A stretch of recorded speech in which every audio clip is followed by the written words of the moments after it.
कहानी की शुरुआत में हम टेस नाम की एक लड़की को देखते हैं जो एक बहुत ही वीरान घर के सामने अपनी गाड़ी को रोकती है। दरअसल टेस काम के सिलसिले में इस शहर आई थी और यहाँ रहने के लिए टेस ने एक रेंटल सर्विस से ये घर ऑनलाइन बुक किया था। टेस अपना सामान लेकर इस घर के दरवाजे के पास आती है और यहाँ उसने जिस वेबसाइट से ये घर किराए पर लिया था वो उस वेबसाइट से दरवाजे का पासवर्ड लेकर घर का दरवाजा खोलने की कोशिश करती है, लेकिन पासवर्ड डालने के बावजूद भी दरवाजा नहीं खुलता, जैसे किसी ने अंदर से दरवाजा लॉक कर दिया हो। ये देखकर टेस बहुत ज्यादा परेशान हो जाती है। अब काफी रात हो चुकी थी और ऊपर से तेज बारिश भी हो रही थी, इसलिए टेस वापस अपनी गाड़ी में आकर बैठ जाती है। अब यहाँ टेस उस ऑनलाइन रेंटल सर्विस कंपनी को कंप्लेन करने ही वाली थी कि तभी उस घर की लाइट ऑन हो जाती है। ये देखकर टेस हैरान हो गई और वो वापस उस घर के दरवाजे के पास आकर डोरबेल बजाती है। कुछ देर बाद एक अनजान आदमी ने दरवाजा खोला और उसने टेस से पूछा कि इतनी आधी रात को तुम यहाँ क्या कर रही हो। ये सुनकर टेस उसे कहती है कि मुझे छोड़ो, ये बताओ तुम यहाँ क्या कर रहे हो, क्योंकि ये घर मेरा है और मैंने इसे एक ऑनलाइन रेंटल सर्विस से किराए पर लिया है। वो आदमी भी हैरान हुआ। उसने कहा, लेकिन ये घर तो मैंने भी एक साइट से बुक किया है। अपनी बात को सच साबित करने के लिए उस आदमी ने टेस को अपने मोबाइल पर इस घर के बुकिंग डिटेल्स दिखाए। ये सब देखने के बाद टेस उस आदमी से कहती है, ठीक है, ये घर तुम्हारा है, और टेस मायूस होकर वहाँ से जाने लगी है। लेकिन तभी उस आदमी ने टेस को रोका और कहा कि आधी रात हो गई है और बाहर तेज बारिश भी हो रही है, इसलिए आज रात तुम यहीं रुक जाओ और सुबह होते ही यहाँ से निकल जाना। टेस को भी उस आदमी की बात ठीक लगती है और आज रात टेस यहाँ गुजारने का फैसला करती है। लेकिन टेस को उस आदमी के इतने अच्छे होने पर कुछ गड़बड़ नजर आ रहा था, इसीलिए जब वो आदमी वॉशरूम चला जाता है तब टेस उस आदमी की वॉलेट टेबल पर देख लेती है, जिसके बाद वह जल्दी से उस आदमी का आईडी कार्ड निकाल कर देखती है और उसके आईडी कार्ड से हमें पता चलता है कि उस आदमी का नाम टॉम है। टेस यहाँ उस आदमी के आईडी कार्ड की फोटो ले लेती है। वो ऐसा इसलिए करती है कि अगर उसके साथ उस आदमी ने कुछ गलत किया तो इसके पास कोई सबूत तो होगा। कुछ देर बाद टॉम वॉशरूम से बाहर आता है और टेस से कहता है कि मुझे पता है तुम मुझ पर ट्रस्ट नहीं कर रही हो, इसलिए मैं यहाँ सोफे पर सो जाऊंगा और तुम जाकर मेरे रूम में सो सकती हो। टेस को भी सोने के लिए एक सेफ जगह चाहिए थी, इसलिए वो मान जाती है और वो रूम में जाकर दरवाजा अच्छी तरह से लॉक करके सो जाती है। कुछ देर बाद टेस की आंख एक अजीब आवाज से खुलती है। नींद से उठने के बाद वो देखती है कि उसके कमरे का दरवाजा खुला हुआ है, जबकि उसने दरवाजे को अच्छी तरह से लॉक किया था। टेस को बाहर से कुछ अजीब सी आवाजें सुनाई देने लगती हैं, जिसके बाद टेस घबराते हुए रूम से बाहर आती है और हम देखते हैं कि बेसमेंट का दरवाजा अपने आप ही बंद हो गया। टेस धीरे धीरे टॉम के पास जाती है और देखती है कि टॉम सोफे पर सो रहा है। टॉम सोते हुए तड़प रहा था, जैसे वो कोई बुरा सपना देख रहा हो। टेस टॉम को जगाती है और उससे पूछती है कि क्या तुमने मेरे रूम का दरवाजा खोला, जिस पर टॉम ने जवाब दिया, नहीं, मैं तो गहरी नींद में सो रहा था। ये सुनकर टेस वापस अपने कमरे में आई और इस बार दरवाजे को अच्छे से लॉक करके सो गई। अगली सुबह जब टेस उठी तब उसने देखा कि टॉम घर पर नहीं है, पर उसने टेस के लिए पेपर पर एक मैसेज छोड़ रखा था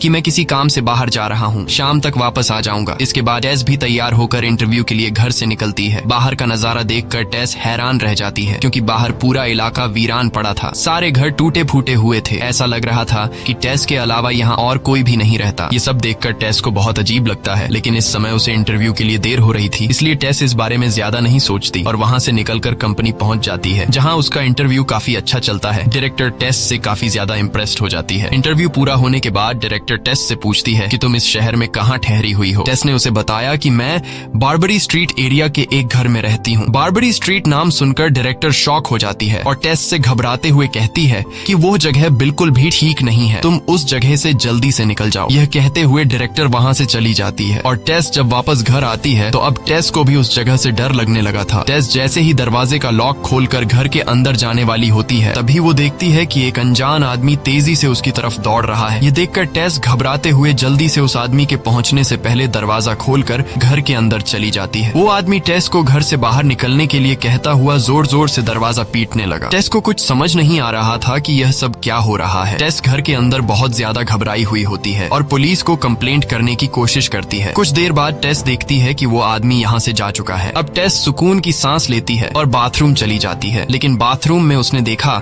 कि टॉयलेट पेपर खत्म हो चुका था। वो घर में इधर उधर टॉयलेट पेपर तलाश करने लगी है। तभी उसकी नजर बेसमेंट की तरफ गई। उसे लगा शायद टॉयलेट पेपर बेसमेंट में रखा हो। यह सोचकर टेस बेसमेंट में गई और बेसमेंट में उसे सामने टॉयलेट पेपर का बॉक्स रखा हुआ मिला। अब टेस वहाँ से टॉयलेट पेपर लेकर लौट ही रही थी कि अचानक बेसमेंट का दरवाजा बंद हो गया। टेस पूरी ताकत के साथ दरवाजा खोलने की कोशिश करती है, पर दरवाजा नहीं खुला। अब टेस बहुत ज्यादा मायूस हो जाती है, क्योंकि वो अपना फोन भी ऊपर ही छोड़ आई थी। टेस को समझ आ चुका था कि यहाँ बैठे बैठे उसकी कोई मदद नहीं करने आएगा, इसलिए उसे खुद ही कुछ करना पड़ेगा। अब टेस यहाँ से बाहर निकलने का रास्ता ढूंढने लगी है और तभी उसकी नजर बेसमेंट में रोशनी के लिए एक विंडो पर पड़ती है। वो इस विंडो को खोलने की कोशिश करती है, पर वो विंडो सिर्फ बाहर से ही खोली जा सकती थी। अब टेस इस विंडो का शीशा तोड़ने के लिए कोई टूल ढूंढने लगी है। टूल ढूंढते हुए टेस देखती है कि एक रस्सी दीवार के अंदर से आ रही है। टेस बिना सोचे समझे वो रस्सी खींचने लगती है और रस्सी के खींचने से एक सीक्रेट रूम का दरवाजा खुल जाता है। अब टेस जब इस रूम के अंदर देखती है तो उसे अंदर कुछ भी नजर नहीं आता, क्योंकि इस रूम के अंदर काला घुप अंधेरा था। टेस अब जानना चाहती थी कि इस रूम के अंदर आखिर है क्या, लेकिन डर के मारे वो अंदर नहीं जा सकती थी। तभी टेस के दिमाग में एक आइडिया आया। उसने एक बड़े मिरर के जरिए बेसमेंट में लगे लाइट की रोशनी को उस अंधेरे वाले कमरे में रिफ्लेक्ट कर दिया। जहाँ टेस को अंदर एक रास्ता नजर आया, अब डरते हुए वो इस रूम के अंदर बने रास्ते में आगे बढ़ने लगी और वहाँ उसने देखा कि अंदर एक दूसरा रूम है। इस रूम का दरवाजा खोलने पर उसे अंदर एक गंदा बेड और एक पुराना वीडियो कैमरा देखा। इस रूम को देखते हुए ऐसा लग रहा था कि जैसे किसी की यहाँ पर वीडियो शूट की जाती हो। तभी टेस की नजर सामने दीवार पर पड़ी, जहाँ खून से सने हुए हाथ का निशान बना था। ये देखकर टेस बहुत ज्यादा डर गई और भागते हुए वहाँ से निकलकर सीधा उस बेसमेंट को रोशनी देने वाली विंडो के पास पहुंची, जहाँ उसने घर के बाहर टॉम को देखा। टॉम को देखते ही टेस चिल्लाती हुई उसे आवाज देने लगी। लकीली टॉम ने उसे देख लिया और वो टेस के पास आया, जहाँ उसने देखा कि टेस बेसमेंट के अंदर फंसी हुई है। अब टॉम जल्दी से जाकर घर के अंदर से बेसमेंट का दरवाजा खोल लेता है और टेस को वहाँ से बाहर निकाल लेता है। अब टेस बहुत ज्यादा डरी हुई थी और वो अपना सामान पैक करके इस घर को छोड़कर जाने वाली थी, लेकिन टॉम उसे जाने से रोक देता है और कहता है कि आखिर हुआ क्या है। तब टेस उसे नीचे बेसमेंट में बने सीक्रेट रूम और बेड और कैमरा के बारे में बताती है और कहती है कि ये जगह बिल्कुल भी ठीक नहीं है, हमें जल्दी इस जगह से निकलना होगा। पर टेस को इतना ज्यादा घबराया हुआ देखकर भी टॉम उसकी बातों पर यकीन नहीं कर रहा था। वो टेस से कहता है कि मैं पहले खुद नीचे बेसमेंट में जाऊंगा और वहाँ सब कुछ देखूंगा। अगर वहाँ सच में कोई खतरा हुआ तो हम अभी यहाँ से निकल जाएंगे, बस तब तक तुम मेरा यहाँ इंतजार करना, क्योंकि अगर हम दोनों वहाँ चले गए और फिर से बेसमेंट का दरवाजा बंद हो गया तो हम दोनों वहीं पर हमेशा के लिए फंस जाएंगे। इतना कहकर वो सीधे बेसमेंट की तरफ जाने लगा। टेस ने उसे रोकने की बहुत कोशिश की, लेकिन वो टेस को इग्नोर करके बेसमेंट में चला गया। अब यहाँ टेस उसका इंतजार करने लगती है, लेकिन काफी टाइम गुजरने के बाद जब वो वापस नहीं आता, तब टेस बेसमेंट के पास जाकर टॉम को आवाज देने लगती है, लेकिन बेसमेंट से टॉम का कोई रिस्पॉन्स नहीं आता। अब मजबूरन एक बार फिर से टेस हिम्मत जुटाकर बेसमेंट में जाने का फैसला करती है, लेकिन इस बार जाने से पहले वो बेसमेंट के दरवाजे के सामने एक चेयर रख देती है ताकि फिर से दरवाजा लॉक न हो जाए। अब टेस अपने मोबाइल का टॉर्च जलाकर धीरे धीरे आगे बढ़ते हुए टॉम को ढूंढने लगती है, लेकिन उसे टॉम कहीं भी नजर नहीं आता। वो उस कमरे तक भी पहुंचती है जहां पर बेड और कैमरा रखा हुआ था, मगर वहां भी टॉम नहीं था। अब टेस परेशान हो जाती है कि अचानक टॉम कहां गायब हो गया। वो उसे ढूंढते हुए और आगे बढ़ती है। कुछ दूर आगे जाने के बाद उसे नीचे कुछ सीढ़ियां दिखाई देने लगी हैं और तभी टेस को नीचे से टॉम की आवाज सुनाई देने लगी है, जो मदद के लिए पुकार रहा था। डर के मारे टेस अंदर तो नहीं जाना चाहती थी, लेकिन टॉम के बार बार पुकारने पर वो वहां जाने पर मजबूर हो जाती है। सीढ़ियां क्रॉस करने के बाद नीचे एक दूसरा बेसमेंट बनाया गया था, यानी बेसमेंट के अंदर एक दूसरा बेसमेंट। अब यहाँ टेस टॉम को पुकारते हुए आगे बढ़ती है कि तभी अचानक टॉम किसी जानवर की तरह जमीन पर रेंगते हुए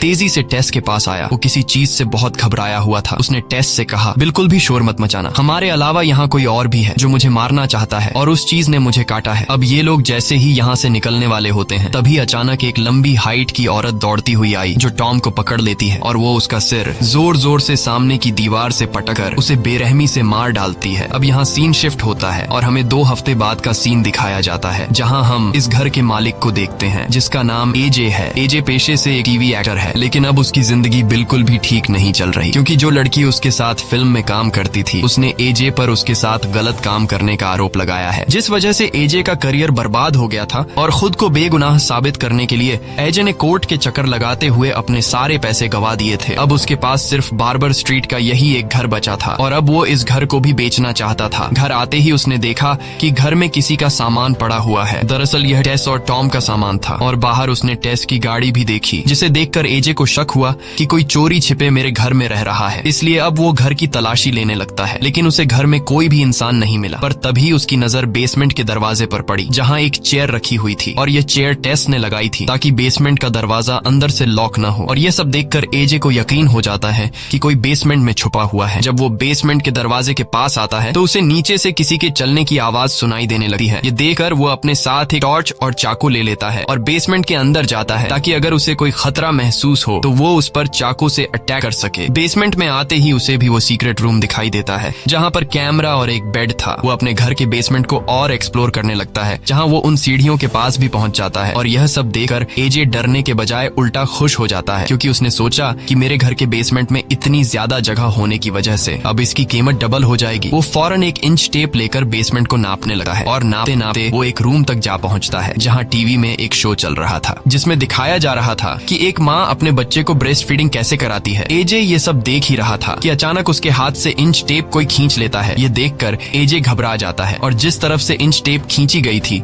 वो उस तरफ टॉर्च की रोशनी कर देता है, लेकिन वहाँ कोई भी नहीं था। तभी उसे सामने से किसी के गुर्राने की आवाज सुनाई देती है और कुछ देर बाद वही लंबी अजीब सी दिखने वाली लेडी उसकी तरफ बढ़ने लगी है, जिसे देखकर वो डर के मारे वहाँ से भागने लगा है और भागते भागते अचानक वो एक गड्ढे में जा गिरता है। गड्ढे में गिरते ही उस औरत ने ऊपर से जाली बंद कर दी, जिससे एजे वहीं कैद होकर रह जाता है। एजे को कुछ समझ नहीं आ रहा था कि यह सब क्या चल रहा है और तभी उसके सामने एक लड़की आती है। ये लड़की कोई और नहीं बल्कि टेस थी, जो पिछले 2 हफ्तों से उसी गड्ढे में फंसी हुई थी। एजे बहुत ज्यादा डरा हुआ था। तब टेस उसे संभालती है और कहती है कि बिल्कुल भी शोर मत करना, वरना वो लेडी गुस्सा हो जाएगी। अगर तुम्हें जिंदा रहना है तो जैसा वो लेडी कहे वैसा तुम्हें करना होगा, नहीं तो वो तुम्हें मार देगी। कुछ देर बाद वही लेडी वहाँ पर आती है और वो ऊपर से एक दूध की बोतल टेस की तरफ बढ़ाती है। टेस बिना सोचे समझे एक छोटी बच्ची की तरह उस बोतल से दूध पीने लगी है। इसके बाद वो लेडी दूध की बोतल एजे की तरफ बढ़ाती है, लेकिन एजे दूध पीने से इनकार कर देता है। टेस उसे समझाती है कि ऐसा मत करो और चुपचाप दूध पी लो। टेस एजे से कहती है कि यह लेडी बस यह चाहती है कि हम उसके बच्चे जैसा बर्ताव करें, लेकिन एजे दूध पीने से फिर भी इनकार कर देता है। ये देखकर वो लेडी गुस्सा हो जाती है और नीचे गड्ढे में उतर आती है। वो पहले टेस को अपने एक अच्छे बच्चे की तरह गले से लगाकर प्यार करती है और फिर वो गुस्से से एजे की तरफ देखती है। इसके बाद वो एजे को घसीट कर अपने साथ ले जाती है। वो एजे को उसी कमरे में ले आती है जहाँ टीवी पर प्रोग्राम चल रहा था, जिसमें दिखाया जा रहा था कि एक माँ अपने बच्चे को ब्रेस्ट फीडिंग कैसे कराती है। वो लेडी भी उसी तरह एजे को जबरदस्ती ब्रेस्ट फीडिंग करवाती है। दूसरी तरफ जब वो लेडी एजे को घसीट कर यहाँ लेकर आ रही थी, तब उसने उस गड्ढे का दरवाजा बंद नहीं किया था और इसी मौके का फायदा उठाते हुए टेस उस गड्ढे से बाहर निकल आती है और वहाँ से भागने लगती है। लेकिन तभी गलती से उसका पैर इंच टेप से टकरा जाता है, जिसकी आवाज वो लेडी सुन लेती है और वो समझ जाती है कि टेस यहाँ से भागने की कोशिश कर रही है। अब वो लेडी एजे को यहीं छोड़कर टेस का पीछा करने लगती है। टेस तेजी से दौड़ते हुए ऊपर बेसमेंट के दरवाजे तक पहुँच जाती है, लेकिन बेसमेंट का दरवाजा लॉक हो चुका था। टेस पूरी ताकत से दरवाजा खोलने की कोशिश करती है, लेकिन जब वो दरवाजा नहीं खुलता तो वो भागकर बेसमेंट की खिड़की का कांच तोड़ देती है और वहाँ से बाहर निकलने की कोशिश करने लगती है। इस दौरान वो लेडी टेस के काफी करीब आ चुकी थी, लेकिन इससे पहले कि वो लेडी टेस को पकड़ पाती, तभी बाहर से एक आदमी आकर टेस को बाहर की तरफ खींच लेता है। अगर वह आदमी 1 सेकंड भी देर करता तो टेस की जान चली जाती, क्योंकि वो लेडी टेस के निकलते ही वहाँ पहुँच जाती है। अब टेस की जान जिस आदमी ने बचाई थी वो आदमी कोई और नहीं था बल्कि वही आदमी था जो शुरुआत में टेस को इस घर के अंदर जाने से रोक रहा था। अब टेस उस आदमी को समझाती है कि इस घर में एक बहुत ही खौफनाक लेडी रहती है, लेकिन उस आदमी को पहले से ही उस लेडी के बारे में पता था। अब वो आदमी टेस से कहता है कि जितनी जल्दी हो सके इस शहर से दूर निकल जाओ, वरना वो लेडी तुम्हें ढूंढकर सारी जिंदगी अपने पास रख लेगी। लेकिन टेस उसे कहती है कि अंदर एक और आदमी भी फंसा हुआ है जिसे मेरी मदद की जरूरत है। तब वो आदमी टेस से कहता है, शुक्र करो कि तुम्हारी जान बच गई, मेरी मानो तो तुम जल्द से जल्द यहाँ से निकल जाओ, क्योंकि रात होते ही वो लेडी तुम्हें ढूंढती हुई बाहर निकलेगी। अगर तुम इस इलाके के आसपास रहे तो वो लेडी तुम्हें किसी भी तरह पकड़ लेगी और फिर हमेशा के लिए अपने पास कैद कर लेगी। इसके बाद वो आदमी टेस से कहता है कि मेरा काम था तुम्हें समझाना, बाकी तुम खुद को बचाती हो या नहीं वो तुम्हारी मर्जी। अब टेस वहाँ से जाना तो चाहती थी, पर टेस एक अच्छे दिल की मालिक थी, इसलिए वो एजे को अकेले उस लेडी के पास नहीं छोड़ सकती थी, जिसके बाद टेस मदद की तलाश में निकल पड़ती है। दूसरी तरफ मौका पाकर एजे भी उस जगह से निकलने की कोशिश करता है, लेकिन तभी उसे उस औरत की गुर्राने की आवाज सुनाई देती है, जिसे सुनकर एजे बहुत ज्यादा डर जाता है और अब वो उस लेडी से छिपने के लिए सुरंग के और अंदर जाने लगा है। तब वो लेडी भी एजे का पीछा कर रही थी। एजे आगे बढ़ते हुए एक ऐसी जगह पहुंच जाता है जहां रास्ता खत्म हो गया था। अब एजे बुरी तरह फंस चुका था और वो औरत उसके ठीक सामने खड़ी थी। एजे को लग रहा था कि अब उसकी मौत पक्की है, लेकिन फिर न जाने क्यों वो लेडी आगे आने से डरने लगी है और वो एजे को वहीं छोड़कर चुपचाप चली जाती है। न जाने ऐसा क्या था जिससे वो लेडी भी डर रही थी। एजे जब पीछे मुड़कर देखता है तो उसे पीछे एक दरवाजा दिखाई देता है। अब वो उस रूम के अंदर जाकर देखने लगता है कि आखिर इस रूम में ऐसा क्या है जिससे वो लेडी भी यहाँ आने से डरती है। रूम बहुत ही बुरी हालत में था, जहाँ सारा सामान इधर उधर बिखरा पड़ा था। इस रूम में टीवी भी चल रहा था। एजे कमरे की तलाशी ले ही रहा था कि तभी पीछे से उसे किसी की आवाज सुनाई देती है। डर के मारे एजे पीछे मुड़कर जब टॉर्च की लाइट करता है तो वहाँ एक बूढ़ा आदमी बिस्तर पर पड़ा हुआ था, जो बहुत बीमार लग रहा था, ना उठने की हालत में था और ना ही ठीक से बोलने की। एजे को लगा कि शायद उस लेडी ने इस आदमी को भी कैद कर रखा होगा, इसलिए एजे उसकी मदद करने लगा है, लेकिन वो आदमी बार बार एक ड्रॉअर की तरफ इशारा कर रहा था। तब एजे एजे बिना सोचे समझे ड्रॉर उसके करीब कर देता है और उस रूम में एजे ढेर सारी रिकॉर्डेड टेप्स देखता है जिनमें हर टेप पर किसी औरत का नाम लिखा हुआ था। एजे जैसे ही एक टेप प्ले करता है तो उसके होश उड़ जाते हैं। उस टेप में वही बूढ़ा आदमी दिखाई देता है जो किसी औरत के साथ गलत कर रहा था। यह देखकर एजे की आंखें खुली की खुली रह जाती हैं और जैसे ही एजे पीछे मुड़कर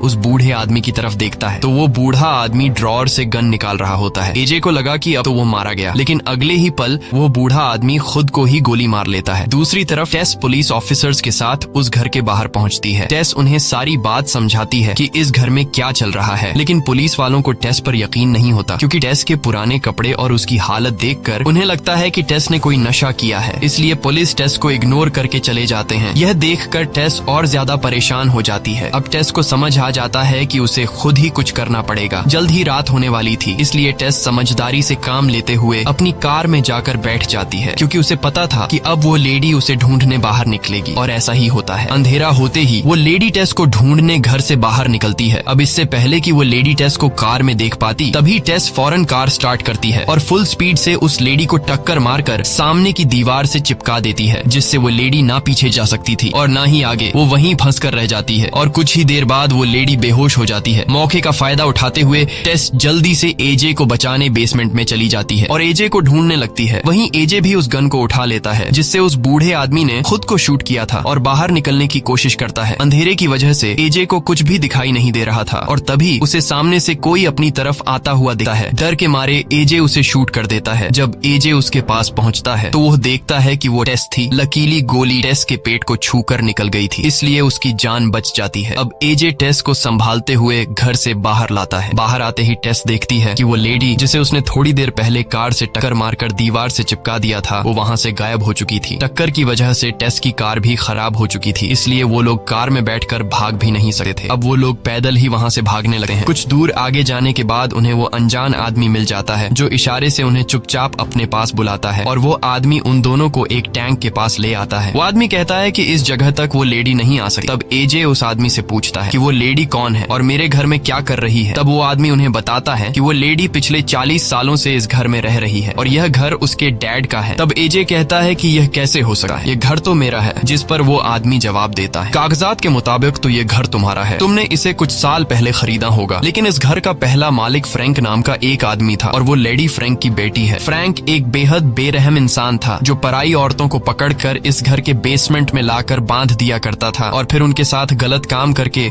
उनसे बच्चे पैदा किया करता था। अगर लड़का पैदा होता तो वह उसे मार देता था और अगर लड़की होती तो वह उसे भी कैद में रखकर बड़ा करता था और फिर अपनी ही बेटी के साथ भी गलत काम करता था। फ्रैंक की ज्यादातर औलाद कमजोर हुआ करती थी, जिस वजह से उसकी ज्यादातर बेटियां मर गई, लेकिन उनमें से एक यह लेडी आज भी जिंदा है और यह लेडी फ्रैंक के गुनाहों की सजा है। वह आदमी उन्हें बताता है कि 40 सालों तक काले अंधेरे में रहने के बाद अब वह लेडी ज्यादा रोशनी बर्दाश्त नहीं कर सकती, इसीलिए वह रात के समय बाहर निकलती है। वह आदमी उन दोनों से कहता है कि उस लेडी से तुम्हें जान का खतरा नहीं है, वह तुम्हें अपनी औलाद समझती है, इसीलिए वह तुम्हें मारेगी नहीं बल्कि तुम्हें हमेशा के लिए अपने पास कैद करके रखेगी। उस आदमी की सारी बातें सुनकर एजे समझ जाता है कि सुरंग में जिस बूढ़े आदमी ने खुद को गोली मारी थी वही फ्रैंक था। अभी उनकी बातें चल ही रही थी कि तभी पीछे से दीवार तोड़कर वह लेडी उनके पास आ जाती है और उस आदमी को गर्दन से दबोचकर पकड़ लेती है और फिर उसे बेरहमी से मार डालती है। डर के मारे एजे टेस को उसी जख्मी हालत में छोड़कर वहाँ से भाग जाता है। टेस भी जख्मी हालत में एजे के पीछे भागने लगी है। टेस लगातार एजे को मदद के लिए पुकारती रहती है, लेकिन एजे टेस को इग्नोर करके तेजी से भागता हुआ पानी की टंकी पर चढ़ जाता है। टेस भी किसी तरह लड़खड़ाते हुए टंकी के ऊपर पहुंच जाती है। ये दोनों देखते हैं कि वो लेडी भी उनके पीछे आ रही है। अब एजे उस लेडी को मारने के लिए अपनी गन निकालता है, लेकिन तभी उसके हाथ से गन छूटकर नीचे गिर जाती है। कुछ ही देर बाद वह औरत भी टंकी के ऊपर चढ़ जाती है। अब एजे समझ चुका था कि यह लेडी मुझे और टेस को अपना बच्चा समझती है और अब वह हमें पकड़कर हमेशा के लिए अपने पास कैद कर लेगी। एजे अपनी पूरी जिंदगी उस काले अंधेरे वाले बेसमेंट में नहीं गुजार सकता था, इसलिए एजे